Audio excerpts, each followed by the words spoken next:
We'd like to thank Montecito Bank Trust for their generous support in making Scam Squad possible.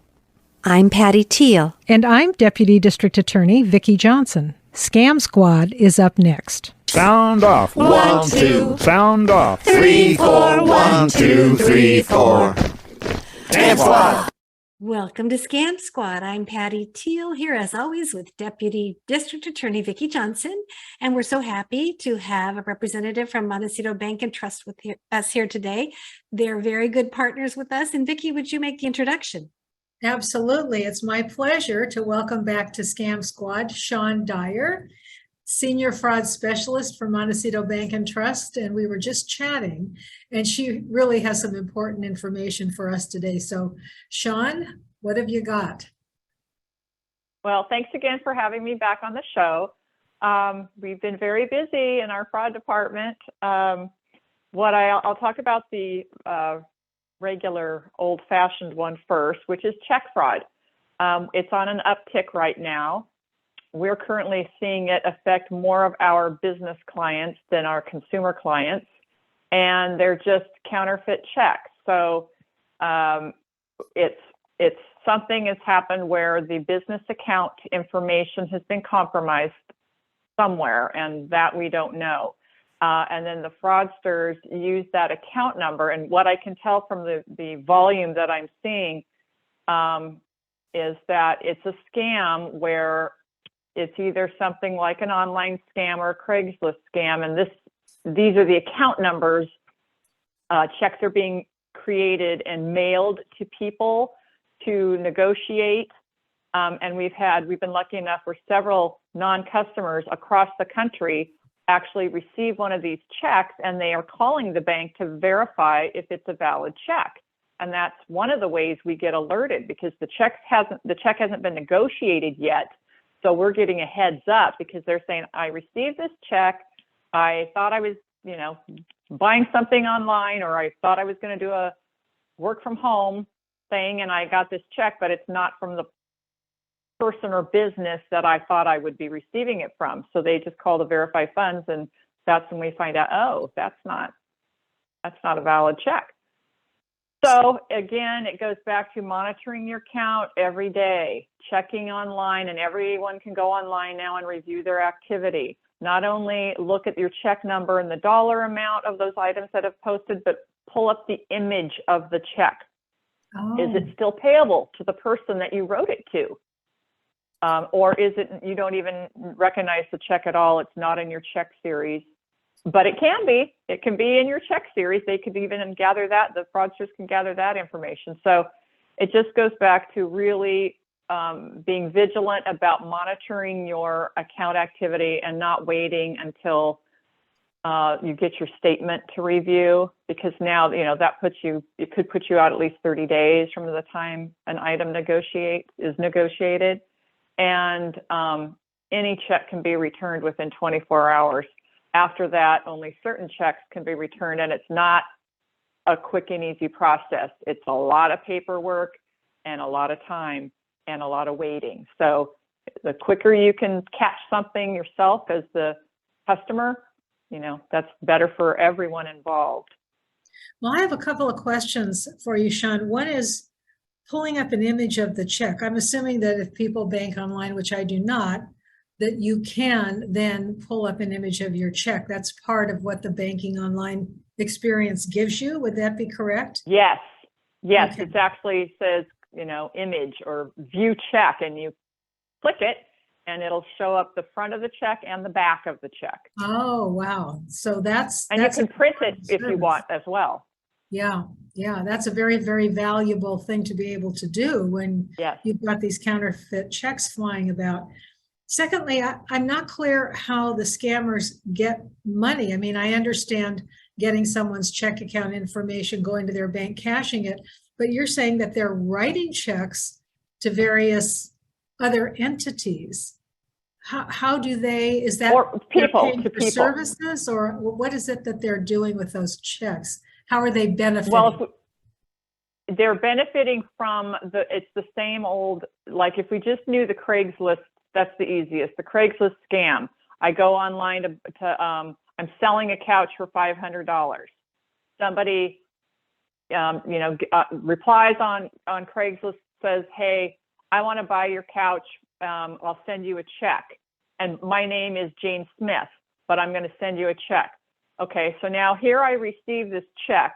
Okay. And the check is for it's for $3,500, but I'm only selling my couch for $500. And the maker of the check is not Jane Smith, who said, that she was the person buying my couch. It's from ABC Company in Detroit, Michigan.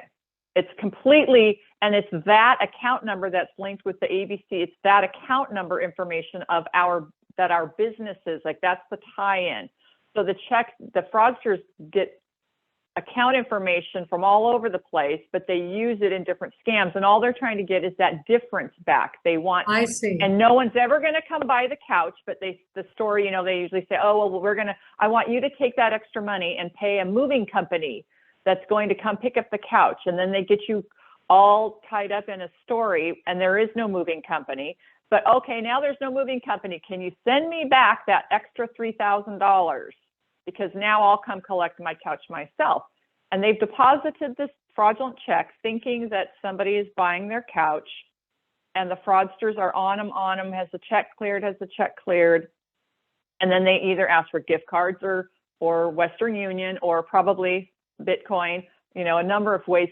So it's the fraudsters trying to just get that difference of whatever the scam they're choosing, whether it's selling something on Craigslist, work from home scam where you have to buy your supplies, but I sent you a check for way too much. Send me the difference. Oh, I see. It's the send you the difference. Yes, it's the sending back the difference scam. I overpaid you. Now you. The overpayment scam. The overpayment scam. And Shawn, once the check clears, how long does the bank have to then reverse that charge when they find out it's not a legitimate check? When it's a true counterfeit, and that means it is completely fake. The numbers may be in the range of what the customer uses, but they did not write this check. It is not a check that it's not one of their blank checks that was stolen and written. It's completely fake. We only have 24 hours to return it. Wow. After that, there is no other recourse with a counterfeit check. You can't send a counterfeit check on collection. And these are counterfeit checks that we're seeing recently.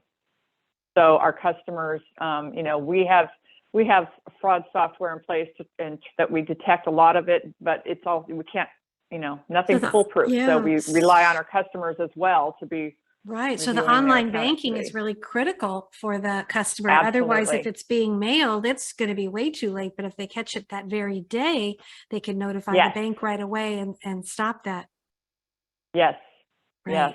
And the fraudsters know all this. So that's, they're just bombarding banks right now. And it's just, we're trying to keep up with all of that. Wow.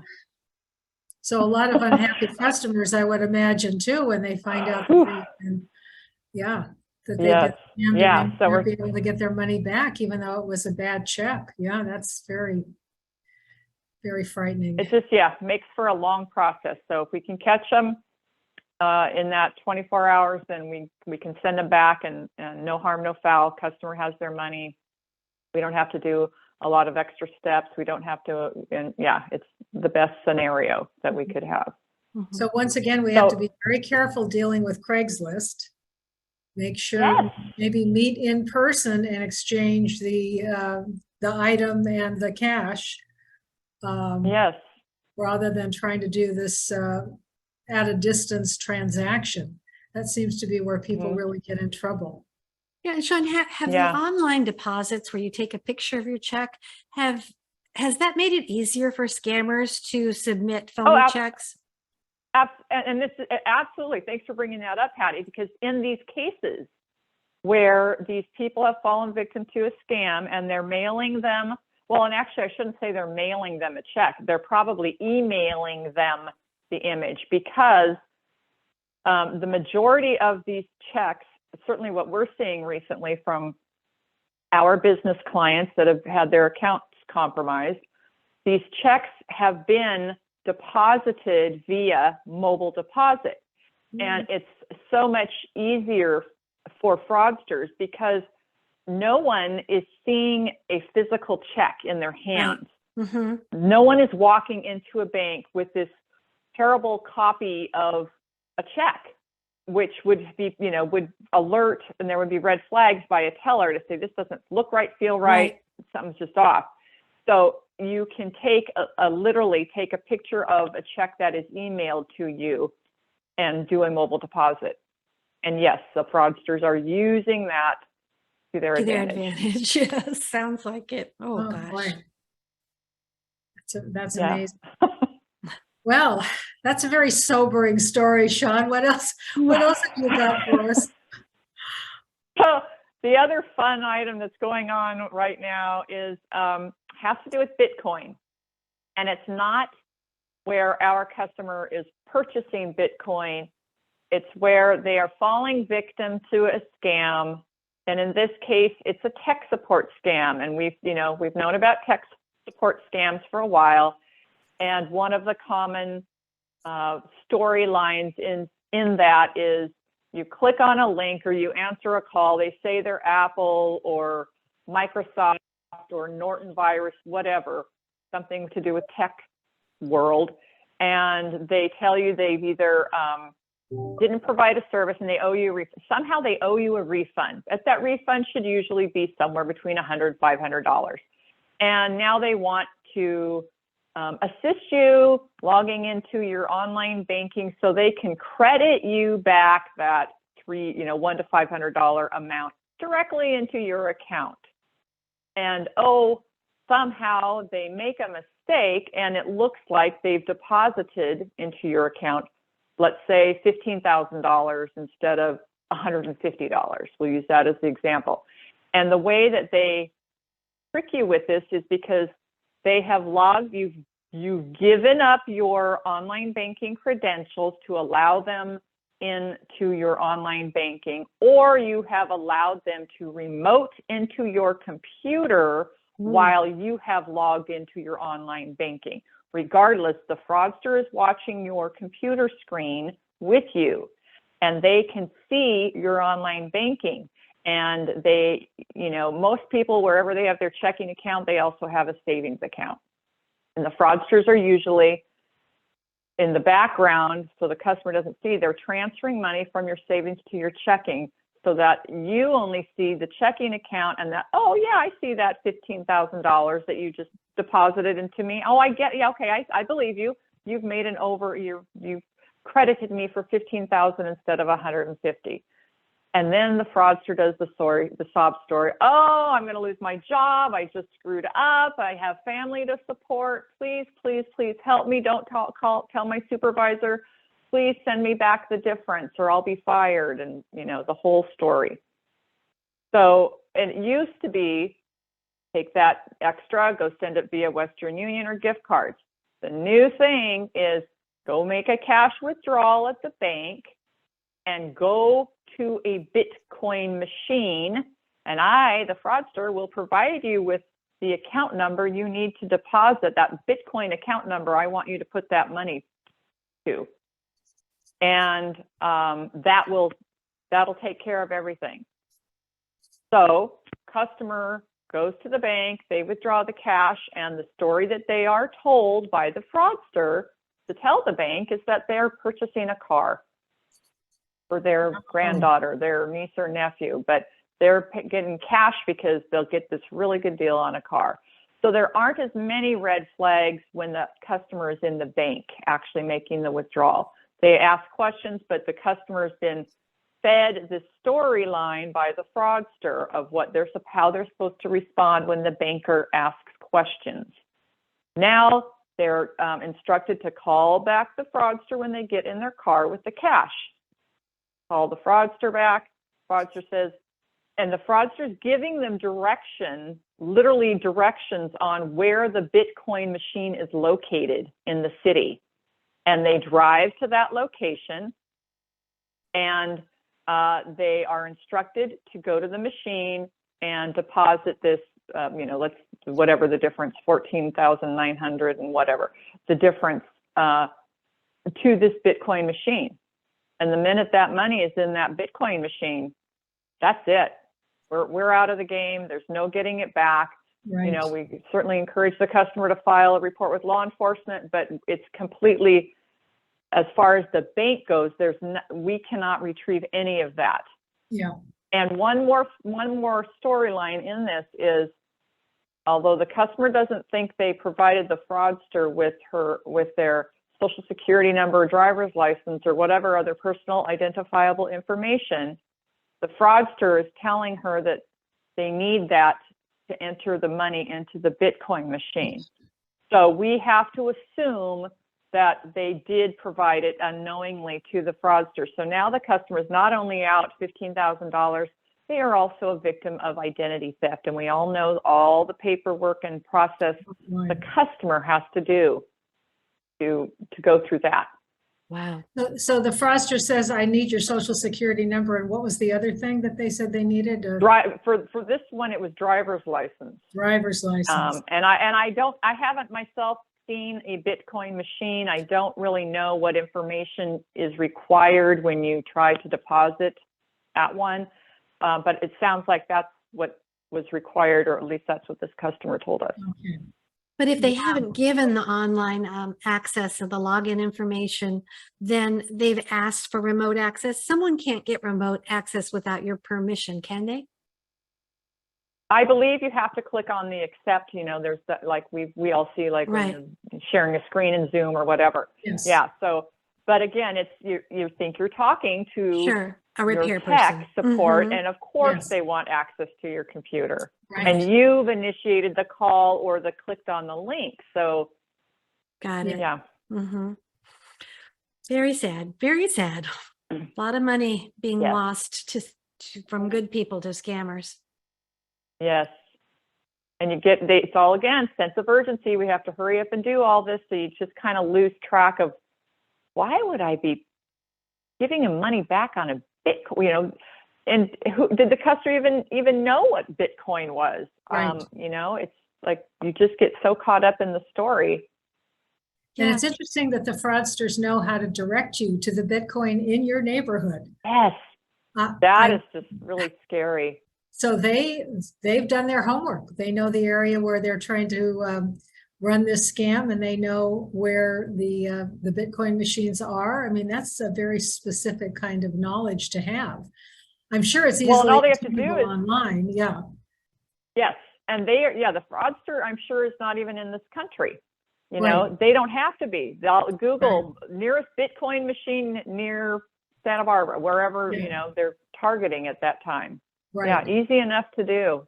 Yeah. So once they've got the person hooked, then they can do the other piece of information gathering that they have to do in order to complete the deal, complete the transaction. Mhm. Wow. Yes. So we constantly have to be on high alert. I actually hate that, but it is just the way it is these days. It is. It's Yes. It's really true. It's a sad state of affairs. Yeah. Again, I don't bank online, so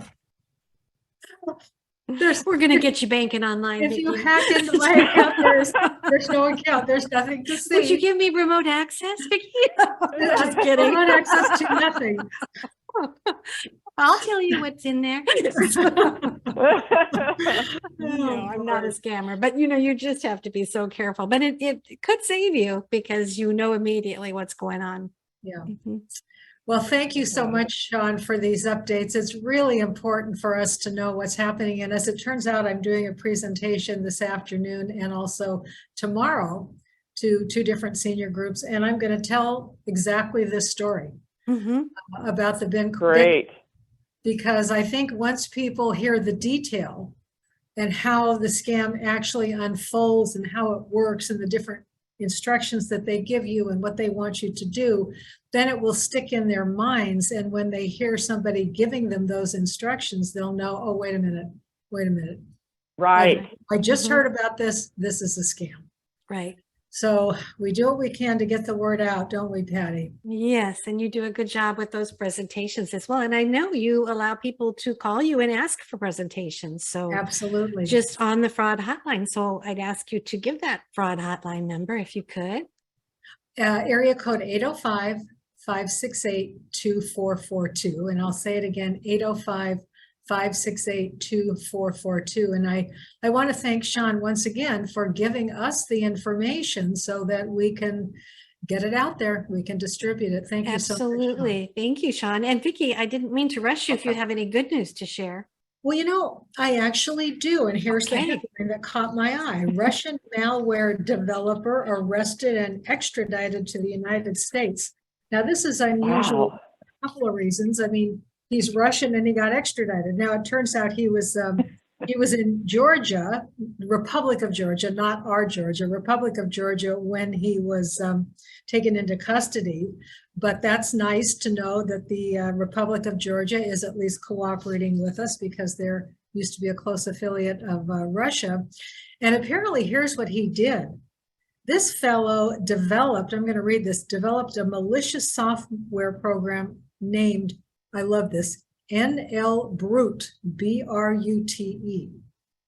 And this was a powerful malware program that was capable of decrypting login credentials, such as passwords. So long story short, this was a login program that was able to get into your computer and get your password. And apparently he used this program on tens of thousands of computers located all over the world. And he marketed and sold this program to other crypto criminals for a fee. And then he also sold the login credentials that he was able to obtain on the dark web. So once, of course, people had these login credentials, that led to a huge range of illicit activity, ransomware attacks, tax fraud, and so forth and so on. Apparently, there were more than 35,000 compromised computers for sale on the web, and about 350,000 in illicit proceeds that he himself was able to get. So he is looking for a maximum penalty of 47 years in federal prison for his efforts, should he get convicted on all of the counts that he faces. So he created a lot of havoc in the world, but he is going to be facing a very long sentence if he's convicted. I thought that was some good news. It is, Vicki. That gives is us all good news. hope. Yes. Yeah. Some of the bad guys get caught. Sometimes they do get caught and punished. Yeah. Yes, yes. Well, thank you so much. And thank you, Shawn. Thanks to everybody at Montecito Bank and Trust. And we'll talk again soon. All right. Thank you, Patty. ladies. Bye. Bye.